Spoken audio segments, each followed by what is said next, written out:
Today on Composed Living with Elsa Elbert, that's me. We have Kelly Christopher in the studio slash also Chad's home office. It's not as professional as I'm making that sound. Kelly moved to Los Angeles from Pennsylvania decades ago to break into the Hollywood scene, as so many people do. Between auditions and other gigs, she landed a part-time job at a law firm, which turned into a 19-year-long career. In 2018, she was selected to be a solar system ambassador for NASA, allowing her to engage with the public about space and science missions.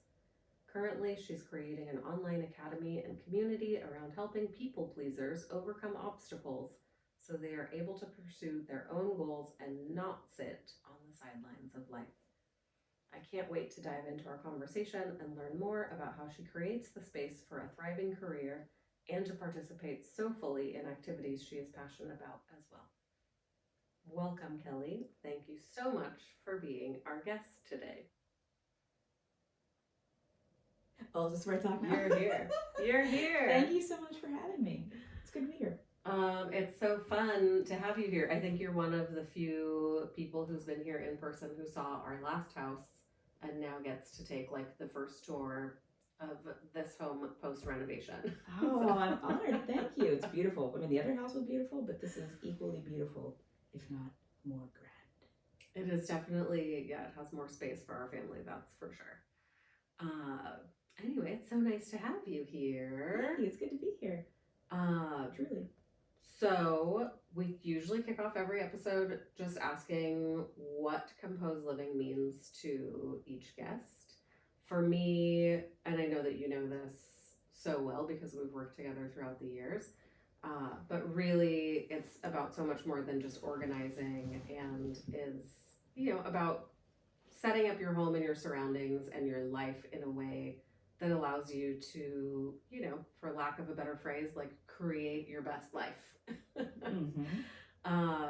And I believe in using those organizational tools to really do that. Like I use them to structure my days, my weeks, my months in a way that is, hopefully by the end of my lifetime has set me up for a beautiful life. More than just the home. Obviously the house is very important to me too. But So if I asked you what composed living means to you, what would you say? I guess the first thing that pops into my head would be organized chaos. Because I don't know one person that's not busy. Yeah. And as you have seen in my space for a very long time, there was no rhyme or reason to it at all. And a lot of times that can translate to having a very cluttered mind. And everybody's going to have some sort of chaos going on in their life. So if there's some sort of organization to that, I think that really can be a definition of composed. Mm-hmm. If you take all that chaos and you have an organizational system with it, then that allows you to exist in the chaos of your normal day-to-day life. Yeah. In a much more peaceful way. Totally. I think that makes a lot of sense to me. It feels like a more scientific explanation of how I feel about it, Yeah. And when I hear the word chaos, especially as it is applied to everyone's daily life, I don't take that as necessarily having good or bad attributes, right? Mm-hmm. It's the same as like the word busyness. It's just this thing that exists that a lot of times is of our own doing. We have so many interests and passions and friendships, and it's like you want to do 8 billion things before the end of your life, and it's a lot. And for me, like right now we have so many balls in the air that I find myself staring at my to-do list and my mind is just like swirling, like you said. And it's like, I know that in order for me to get anything done, when that moment happens, when I feel like I can't even focus my eyeballs on my to-do list because it's too many things and none of them are the same project, then I'm like, okay, I need to carve out an hour where I can just sit and like refine this. And whether that means taking something off of the list or bumping out due dates or delegating something, I cannot move forward until there's a little bit more organization to that chaos. And then I can really dive in and start making headway. Mm-hmm. So the way you explained it makes a lot of sense to me. I think, oftentimes we get so consumed with what's going on around us that we forget to, take that pause. Mm-hmm. And that's something that I've really tried to start focusing on for myself, is the big buzzword that everybody's talking about are boundaries. Mm. And that is something that I've really pushed to the forefront of my day-to-day life. And it's created such a happier place to have breathing room, where, here, I'm going to give you an example of that. Because I'm always burning the candle at both ends, and I have been doing that my entire adult life, because I have so many interests and I want to do so many things, so I'm always double and triple booked. Well, now maybe this is something that they should teach teenagers growing up in school. Oh my gosh, don't even get me started. There's so many things that they should be teaching teenagers. Right. They don't teach, they just, teenagers grow up and then they're just like thrust out into the world and like, here you go, figure it out. Go be an adult. Nobody teaches you how to be an adult. And some of that teaching teenagers to be an adult are, you need to make time to do your laundry. You need to make time to do your dishes. You need to make time to do those day-to-day things that are also a part of your life, not just going off and having fun all the time. And I never, I mean, weeks would go by and I'm like, oh, I am out of clean clothes. Mm.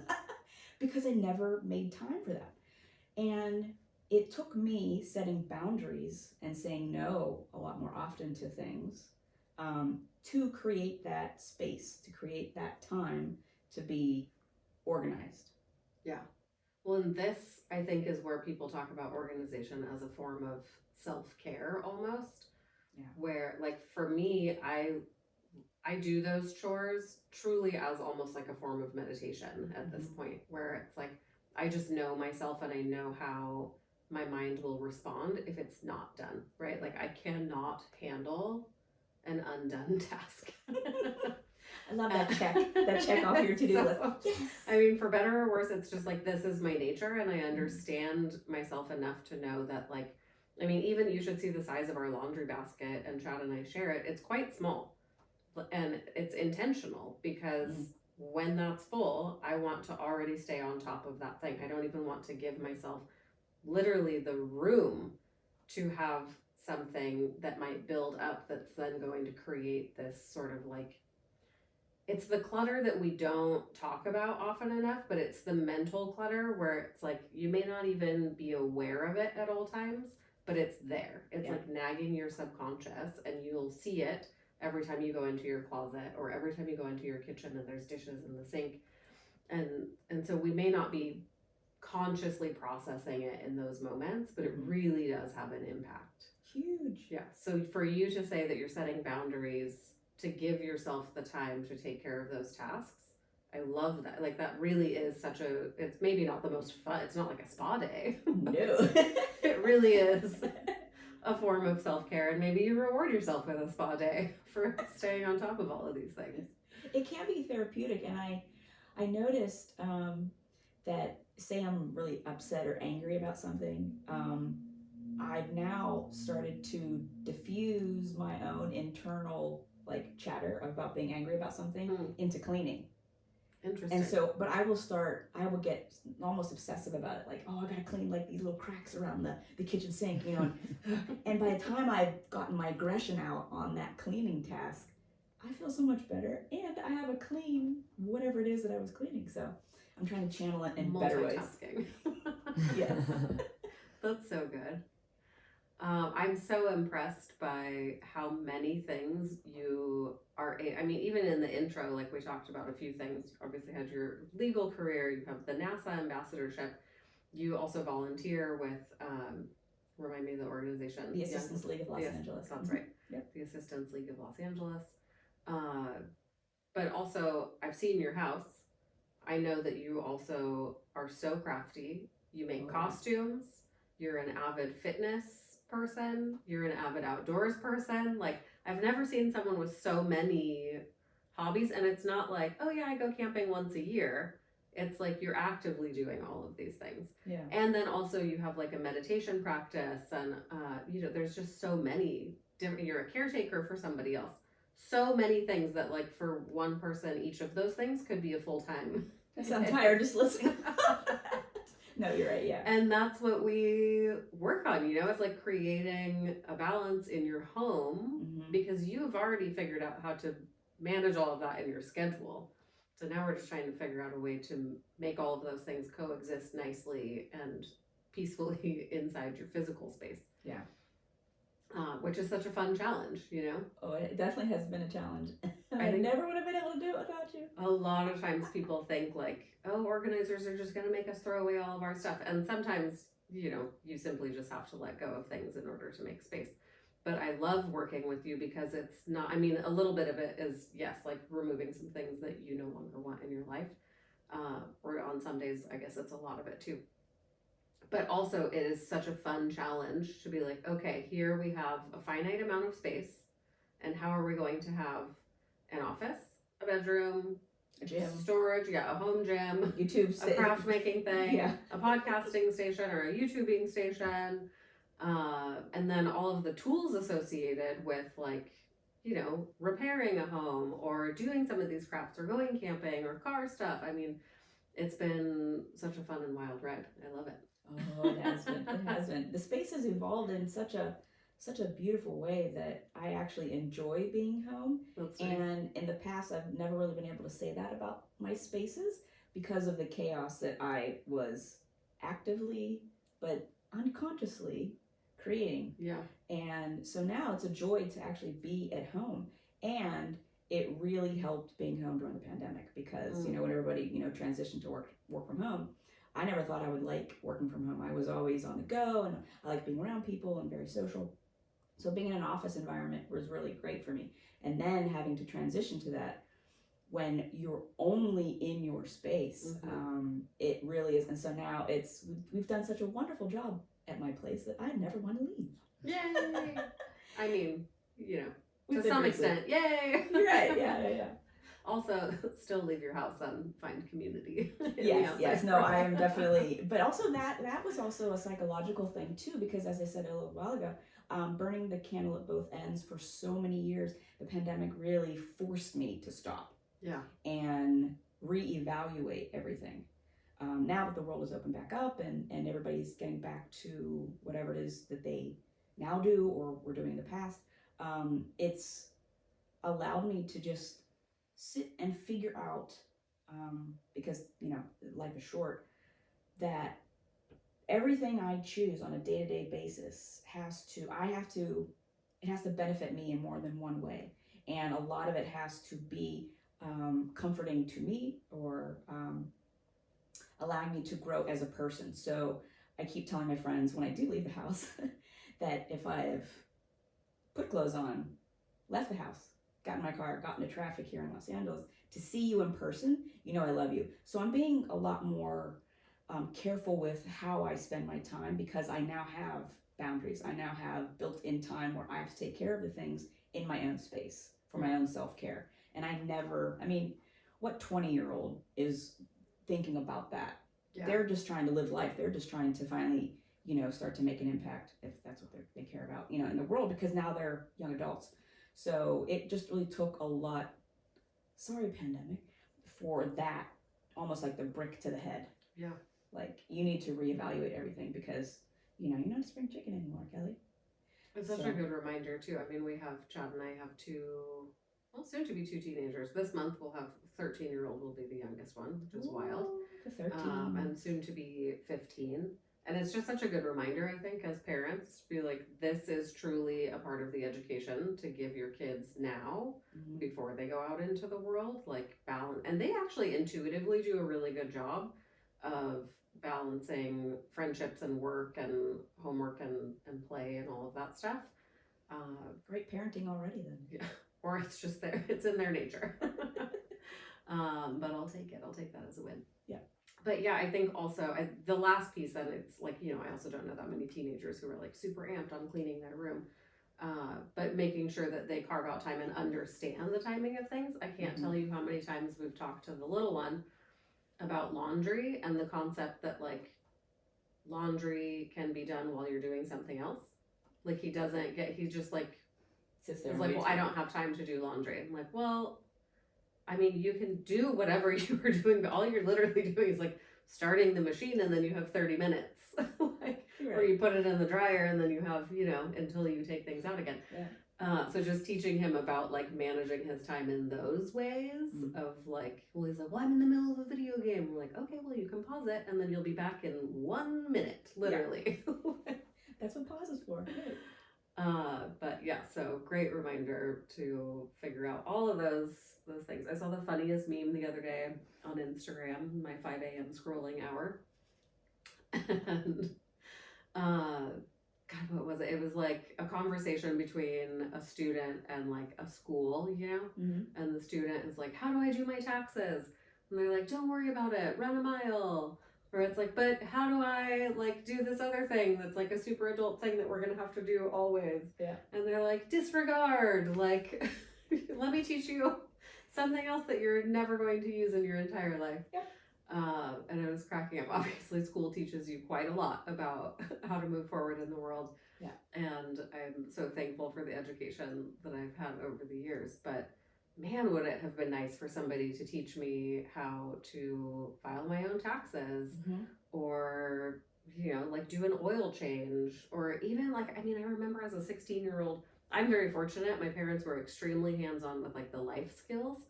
So even as like an 8-year-old child, my dad would have us like balance his checkbook, Wow. And now I'm dating myself because I'm sure half the people listening to this have never seen a checkbook. It was a checkbook. Or don't realize that you used to have to balance them to figure out how much money you had. Is that what Venmo was like before?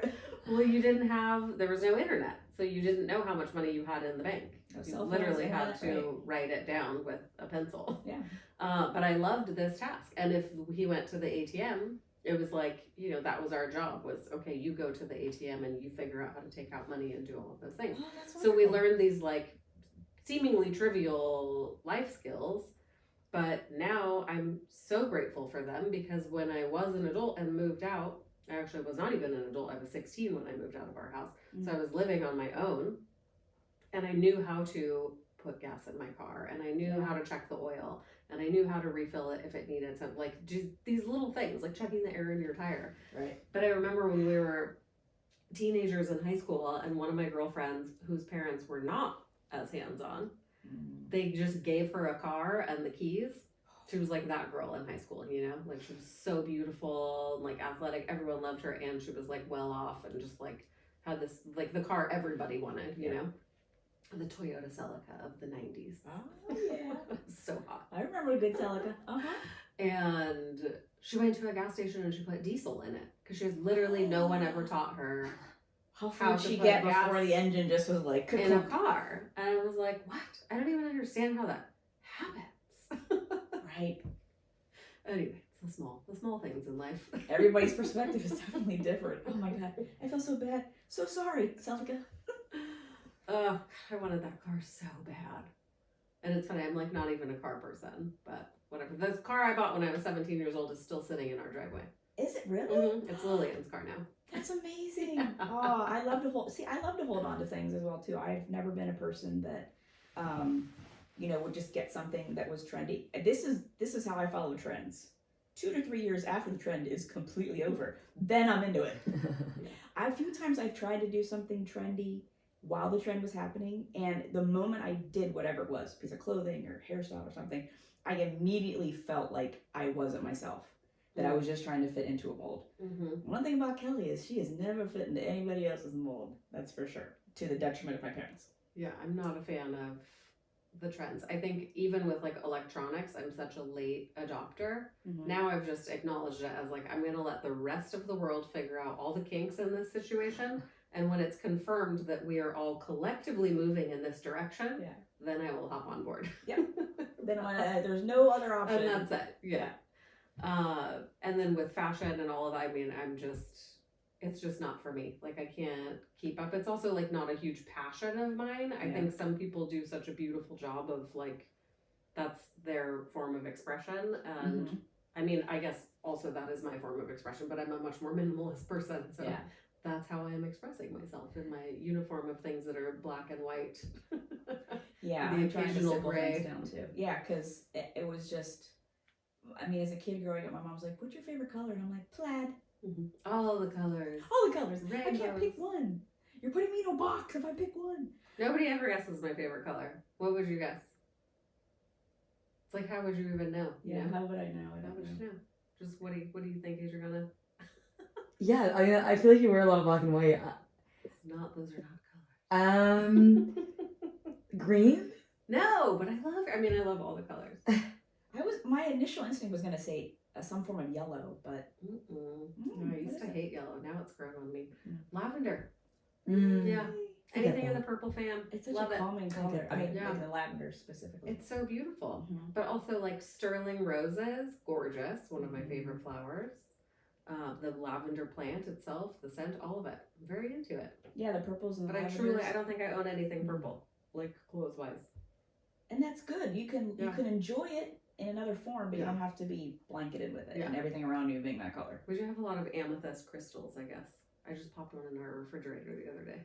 Oh, I love crystals. Somebody told me that it encourages healthy eating habits to have an amethyst in your fridge. So whether or not it's true, my mind is now convinced that it is. And it's a visual reminder every time I open the door. Plus, it's pretty. It's all energy. Yeah. So when we do my kitchen next, You've got to throw don't be amethyst in there. surprised. You'll see a whole shelf with amethyst crystals. That's my birthstone too. So Oh, really? What month is February. May? February. Mm-hmm. Really? Yeah. I guess I don't know many people born in February. Well, there we go. now I'm on. On to the next question. Yes. If there was a word or a feeling or something that you wanted to feel or experience this year, or like something that you're working towards, what would that word be? Clarity. Clarity. Yeah, I picked that at the end of last year for 2023. One of my business coaches, she always, everybody's doing, New Year's resolutions, but what I've started doing is I pick a word that I want to represent the year. So this is probably like the second or third year I've done that. So definitely clarity. And again, going back to the pandemic, I needed to really start to simplify and create this clarity around what it is I wanted to spend my energy and time on moving forward. Because I do have so many interests, I can get very watered down with doing a little here, a little here, a little here, a little here. But when you get to a certain point in your life, you have to think, okay, so I've put in all this time and energy. What do I have to show for it? Not necessarily to be flashy and show off to everybody else, like, oh, look at me, I have X, Y, Z, but something that's going to give you a sense of peace or happiness. And because I have so many different interests, the NASA thing, the legal thing, I'm also, an actress in Hollywood. It can split you off into a lot of different areas. And when I look back at all the decisions that I've made, I want there to be more simplicity and more thought in how I approach everything moving forward. I've done the chaotic thing. I've done the burning the candle at both ends for so long. And now I want to simplify. I want there to be more clarity in my intentions in all avenues. I want to be intentional with my skincare because, as your skin ages, you have to be more aware of that. I want to be more intentional in how I want to look and feel in my own skin.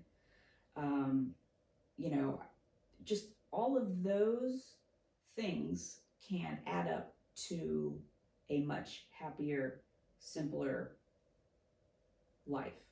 That you have breathing room. Yeah. And you can look back and you go, you can lay your head down on your pillow at the end of the day and go, all right, I was intentional with the clarification of what I chose to do today. So clarity for you, the way I'm understanding it, is also very closely aligned with boundaries. Mm-hmm. Yes. definitely. Because when you set boundaries, being a people pleaser, recovering people pleaser that I am, that term really, a lot of people haven't used it for many years, and now it's starting to really come out.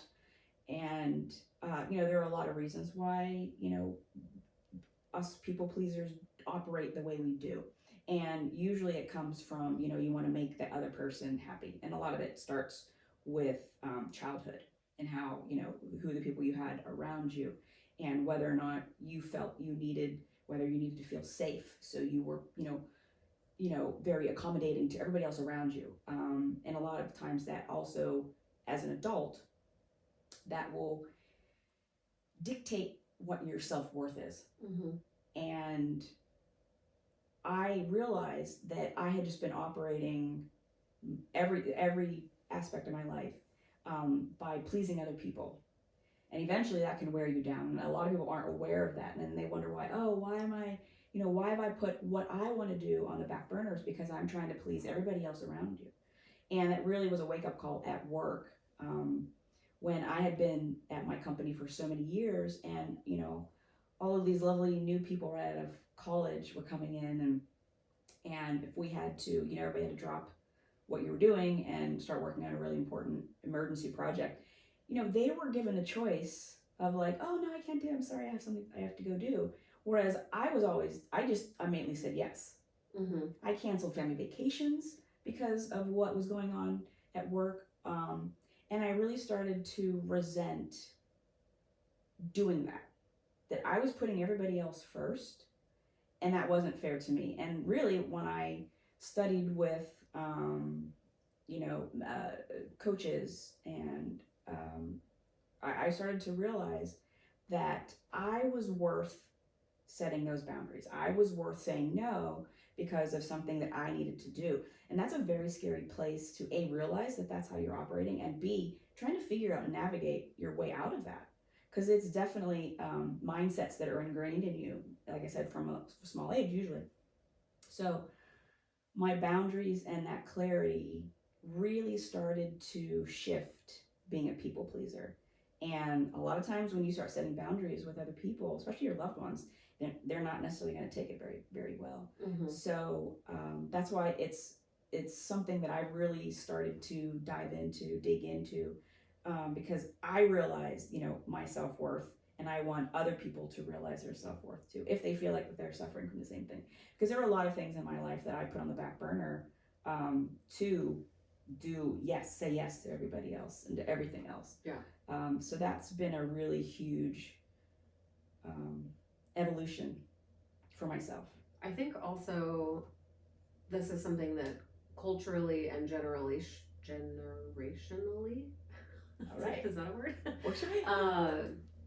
Is ingrained in so many people, particularly women. Yeah. And then even like within the women group, like also I think so specifically with moms.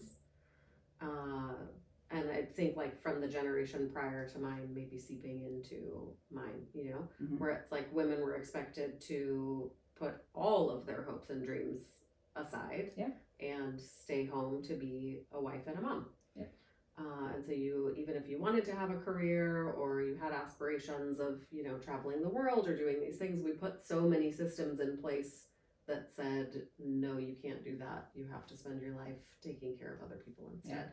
Yeah. And that's difficult to unlearn, when it's our whole society has like bought into this ideal, and then like, through the decades, we're slowly starting to unwind some of that. Mm-hmm. It comes into, now like, obviously you can have a job, and you do, and you have a beautiful career, but we still have that piece of us that is, okay, well, now that I've committed to this thing, this is my responsibility. So what my wants and needs are come second to that thing. Yeah. And I'm so glad that we're living in a time period where we are unwinding that thought process. And Mm-hmm. I don't see that at all in my kids. I don't know if it's an age thing or if just like the next generation has already learned this for themselves. But really it is as important, if not more important, that you're pursuing the things that are, on your soul's desires and what's on your heart. Yeah. And that's what's going to make a happy life. And most of the time, that also contributes to a successful life in whatever way you define success for yourself. I definitely remember, sometimes early in my career where it felt like that was the most important thing. Yeah. I had just been hired for one of my favorite jobs ever. I worked for a massage facility in Washington State. Washington is different because massage therapists are licensed like how a physical therapist would be. It's like a medical practitioner. Okay. So they accept health insurance, and it's like more of a clinical setting than a day spa setting. So I was working as the clinic administrator there, but I had been hired as a part-time receptionist. And I showed up for work, and I had never met the owner. I didn't really know anyone other than like the woman who had hired me. And then she like showed up and gave me keys one day so I could open and close, and then I just like never heard from her again. And so I had been working there for maybe like a week, and I was 23 years old, maybe. Do some reverse math there, 23, 24. And then we were open for 12 hours a day. I had the first 6-hour shift, and the person who was supposed to come in next just didn't show up. And so then I'm looking around, I'm like, well, there's going to be patients checking in, like they have to pay or like bill insurance, like all of these things. I can't just leave. Right. I can't just leave. Yeah. Certainly I could have. It didn't even dawn on me that I could, though. Right. Because I was like, this is my responsibility. Yeah. So I stayed for a 13-hour day. And then the next day, the same thing happened. And I'm calling the manager, I'm calling other people, nothing. And like, I'm so new to this company, so I just did it. Right. I just started working 12-hour days because I didn't know what else to do or that I even had another option. Yeah. Right. And then one day the owner walked in and like introduced himself, and I was like, I mean, what is going on? Hello. Right. What kind of operation you running here? No, he was like truly one of the most remarkable leaders I've ever had the pleasure of working with. I still adore him so much to this day. That's great. But we got to know each other in that set, like, very early on to me working there. And then I stayed there for almost 5 years, so I went from that to office manager to clinic administrator, and I loved it. And he was so supportive when I wanted to go back to graduate school. But this is where I started to learn that, I'm not required to do these things, and there is the opportunity for you to balance in the things that you want to be doing too. When you have your boss saying like, absolutely go to graduate school, yes, like let's change your hours to whatever is going to accommodate that schedule, and this is such a great opportunity for you to enhance your skills and like start your career. It's like, whoa, we're not talking about like money or success or what I'm going to do for your business or this corporation, and it really shifted. That's also essentially what I studied in grad school, was organizational leadership and how to help people find their path through their career. Like what are their skills, what's their innate passion, and how do you help them develop that so that they can be successful, because that truly is like the best way to have a successful business anyway. Yeah. Happy people, whatever. I'm sure there's a saying that goes along with that. But it's so nice to see, I guess that was a very long-winded way of saying, like, I think everyone at some point, especially in our age group and older, has experienced that feeling of, I feel like people pleasing isn't even a strong enough phrase, Yeah. It's almost like this is a requirement that society has put on you. Right. Yeah, the way the past frameworks have been set up by each generation before us. And it is slowly changing, and it takes a support system, a really good support system, to have your back. So you have the ability to say, no, that's not fair to me. And as you're saying, especially being put on women, right? I'm a very outgoing, loud person. I always have been, probably came out of the womb singing and dancing. And so, a lot of the things that we hear is, oh, you're being too loud. Because my family is very conservative. They're very quiet. And then here's this loud child in the family, because I'm adopted, so but I had no idea what they were getting. And so, I was told a lot of times, oh, be quiet, you're being too loud. Oh, well, and my opinion never mattered in my family. There was never a family meeting of like, okay, this is what's happening. Everybody gets a vote, even though the parents really aren't making the decision. Yeah. But it's, but teaching a child from a young age that their opinion matters, that having them figure out how to form a thought pattern to where they can have an opinion on something. That's very important, and I never got that. So most people, even to this day, ask me, well, what's your opinion on that? And if I do have an opinion, I will be terrified to tell anybody about it because you're going to be judged. So it's especially women, growing up being told, oh, you're being too loud, you're being too bossy, you're being too nosy, you're being too this, dumb yourself down because you're gonna make that guy you're dating very nervous if you seem smarter than he is, or making yourself small to accommodate other people's comfort. Yeah. And that can, and it just it happens so subtly, like you were saying, over time, and that just becomes a way you operate. And I am here to tell people that does not have to be that way. No. There are ways of changing those mindsets, those habits, those thought patterns, if that's something you feel like you really want to do. If you feel that, your life has just, as you said in the intro, if you're just sitting on the sidelines, which I really came to that realization when I gave so much for my job. And then I realized I really started to sit on the sidelines of my own life. Yeah. And one thing I've always promised myself that I would never do till the day I die is regret the decisions that I have made in the past. That's And huge. yeah, and I was so afraid, again, making me a people pleaser. I was always afraid to disappoint my parents. So I was always trying to be the good girl, the perfect girl. And most people have, a midlife crisis. I had a quarter life crisis when I turned 25 because I felt like I had to make the perfect decision in every aspect of my life and not make any mistake. Like I was going to plan out my entire life. I was going to get married by this time, have children by this time, have a career by this time. And spoiler alert, nothing's happened yet like that. That's so much pressure. It is. Especially and I at put it on that stage. myself because of how, my upbringing, I never wanted my father to yell at me about anything. He's a loving person, but his bark, whew, it was tough. So, that was a real eye-opening time for me. And I will be the first person to tell you now at this point, it's okay to make mistakes. There really aren't mistakes. You either learn the lesson or you were successful at whatever you were trying. Yeah. So everybody should never be worried about, oh, is that the right decision? Is that the right decision? Because that can just put you into a tailspin. And then what you end up doing is putting yourself on the sidelines like I did. Because I was afraid of moving to California was a huge decision for me. And I was so determined to get here that everything came secondary, family, boyfriends, you name it. And I didn't care who said what, I was going to go and do it. And I made a promise to myself I would never regret that decision. And I don't. I love living out here. Yeah, it's tough being away from family, but I go back often to visit.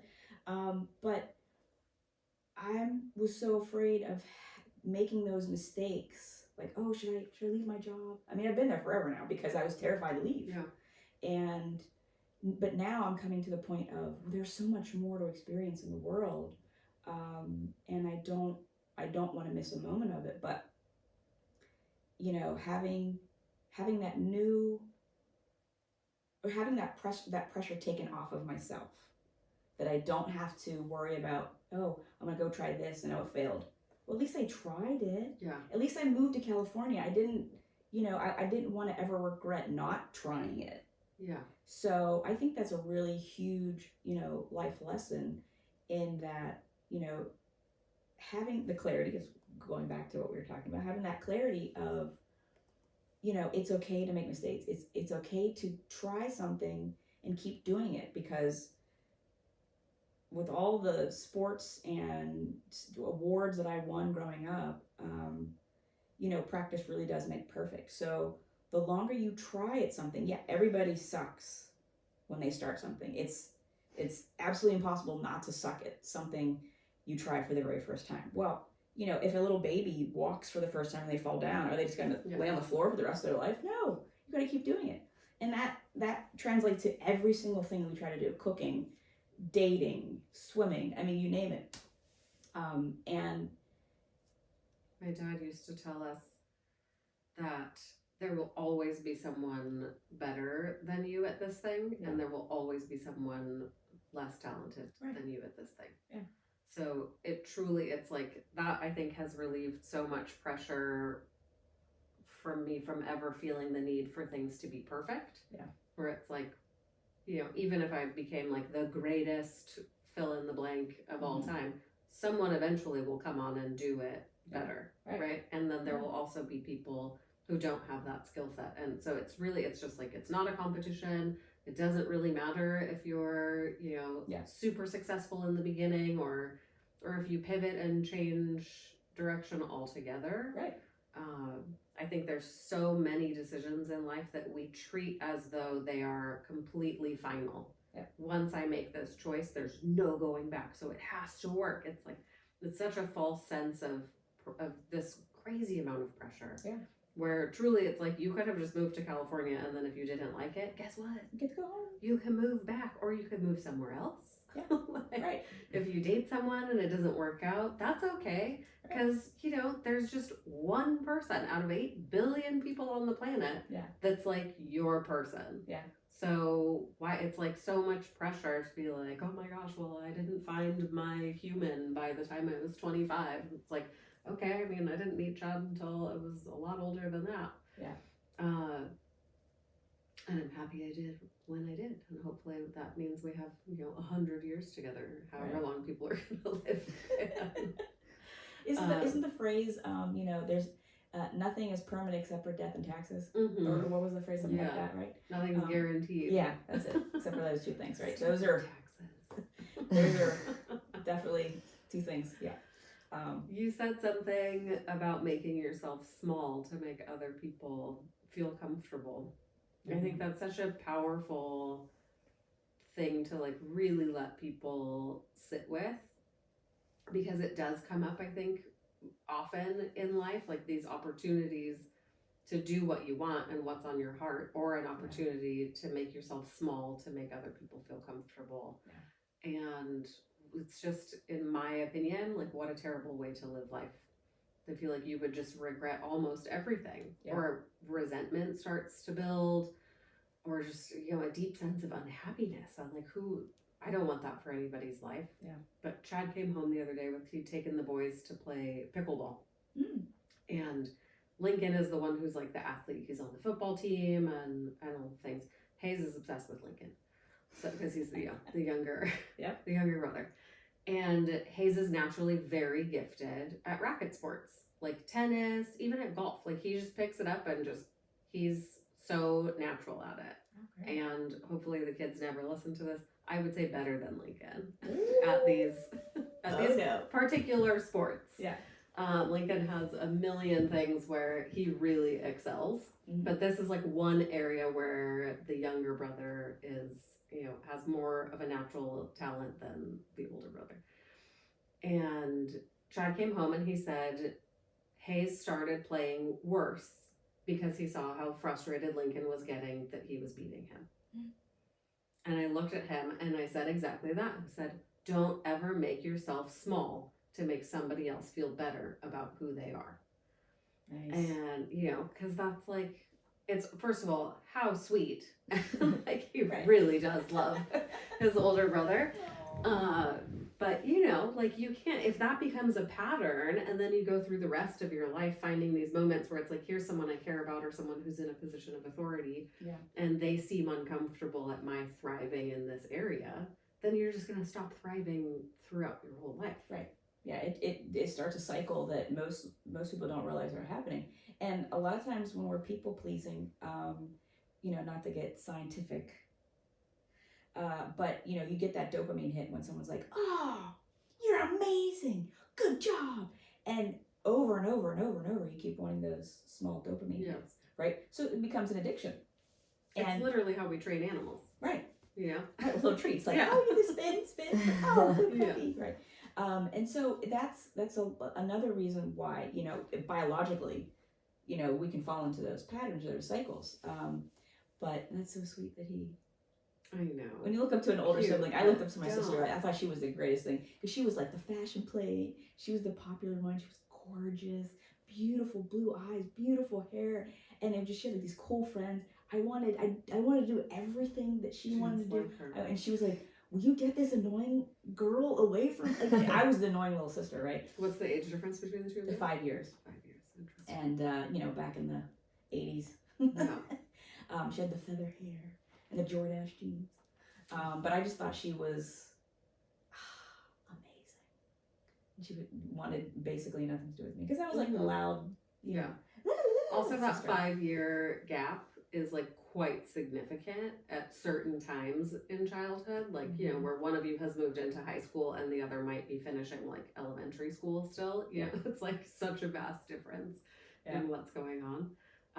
I mean, I wanted to do all of the same things that my older brother was doing, you know, it's like I wanted to hang out with his friends. I wanted to go to their parties, like all the things. Yeah.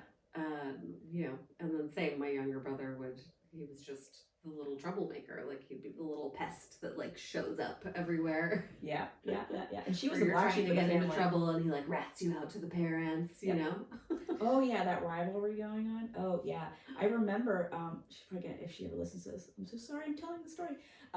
So you know, my family was very upset that I moved to California, and you know, my sister and I got closer as we became adults. I was 21, 22 when I moved here, and so she was, you know, she was really upset that I was leaving. So we decided to do a secret photo shoot for my parents, our parents, the day before I got on the plane. And I had really sensitive hearing, and you know, she's blown her hearing out, you know, loud concerts and music over the years. So we used to fight in the car about, you know, how loud the music was when it was just the two of us, because she felt like I'm the older sister, I'm in charge of the stereo, and I'd be like, but my poor little ears are bleeding. So we would fight, you know, louder, you know, softer. And so on the way to this photo shoot, you know, our hair's all done, makeup and stuff. We were at a stoplight, and you know, we're fighting over this, and it really was we got in a fist fight at the stoplight because what it really was, it was the emotion of her, you know, losing a sister basically because I was moving all the way across the country, and so you know we had to like clear up our tears and everything else by the time we got to the shoot. But every time I see that picture, I remember that, you know, that day before of that emotion, and that was how it was coming out. Because she was like, "Oh, you're my little sister, and I love you, you're my best friend," and sometimes I still have like that childhood trauma scar of like, "You didn't want to have anything to do with me. What are you talking about, right?" But I know I love her dearly, and you know, and she's a, you know, I'm very close with my sister, but it's just that aspect of that emotion and seeing in her what I thought I wanted to be as well too, because you have to go by those role models, right? And my mom was so conservative that, and I clearly was not, and neither was my sister. And her being the black sheep of the family, like she snuck out to go roller skating with her friends. Like I thought she was like a badass. But I was the exact opposite. I wanted to be like the perfect little good Catholic girl to my parents, because I saw what happened when she was sneaking out and smoking and doing all that stuff. So that really probably was early start of, I want to be perfect. I want to be just, you know, just like her, even though she's not perfect, but I got praised for being the perfect one, where she got yelled at all the time.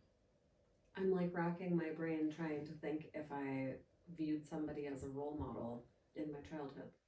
I don't think so. Is that weird? No. Does everybody feel like they've, I don't know. We need to do like a poll. If you're listening Could be a to teacher. this, please write in the comments if you had a role model or not as a child. I think I looked to, I mean, I'm quite different from both of my siblings. And I think now I very much, you know, have a different relationship with them. Like, especially with my younger brother, Anton,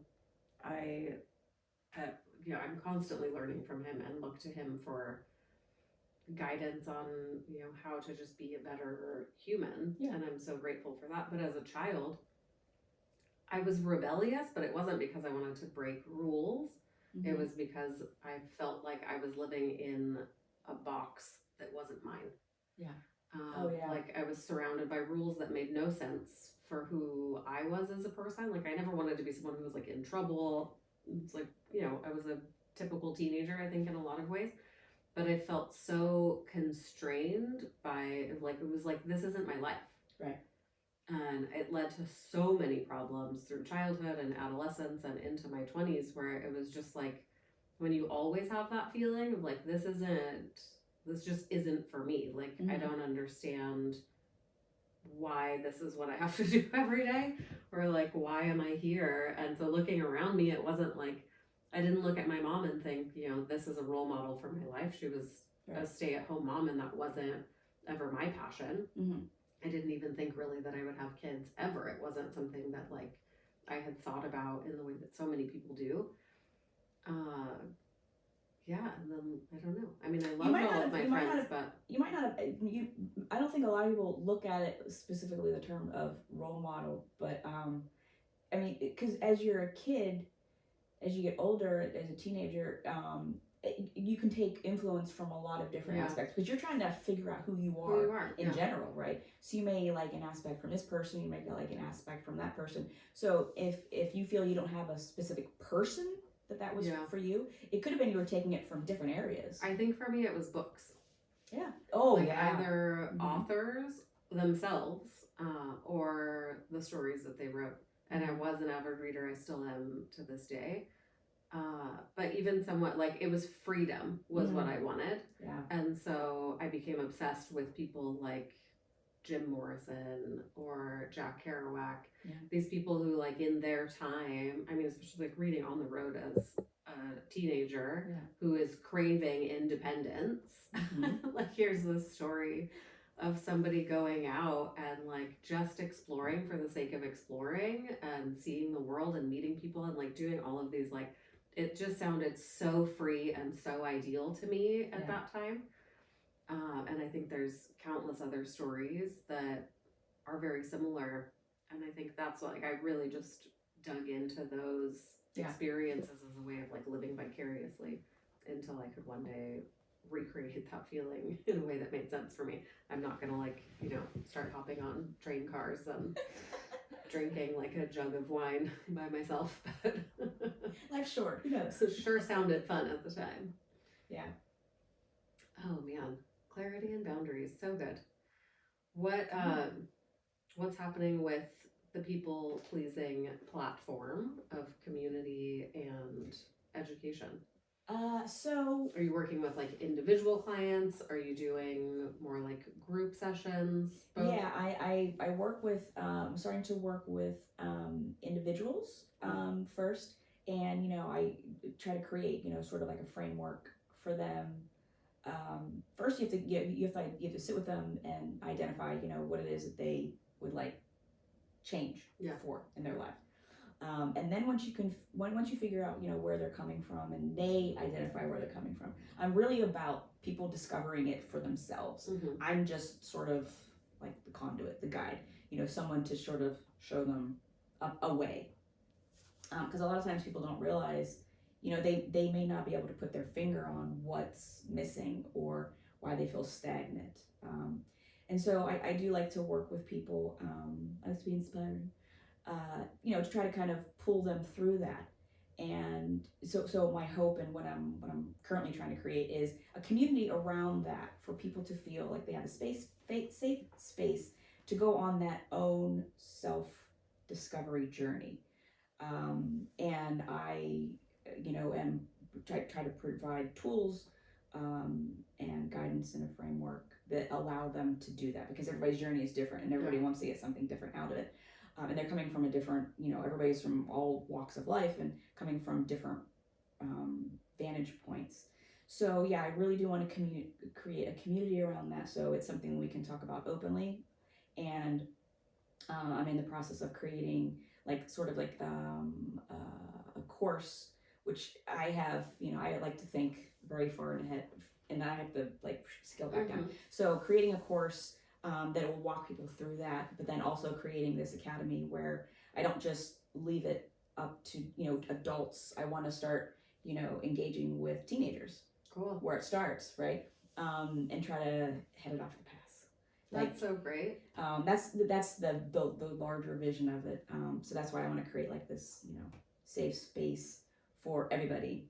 Oh my gosh, I think there's so many applications for working with kids and adolescents in that regard. I mean, this should just be, it could be a part of their curriculum in middle school and high school, you know, even if it's like, you have one semester of this or even like a workshop, Right. Yeah. It's so cool. Mm-hmm. I love that. Good for you. I think it's really incredible that you've taken your own personal experiences and you're translating it into a way of being of service to other people. Yeah. It's the best. And making it a simple way of doing it too, because it doesn't have to be very complicated. A lot of times we hear, bigger people, talk very grandiose about, living a happier life or, just doing this or changing your mindset. But how?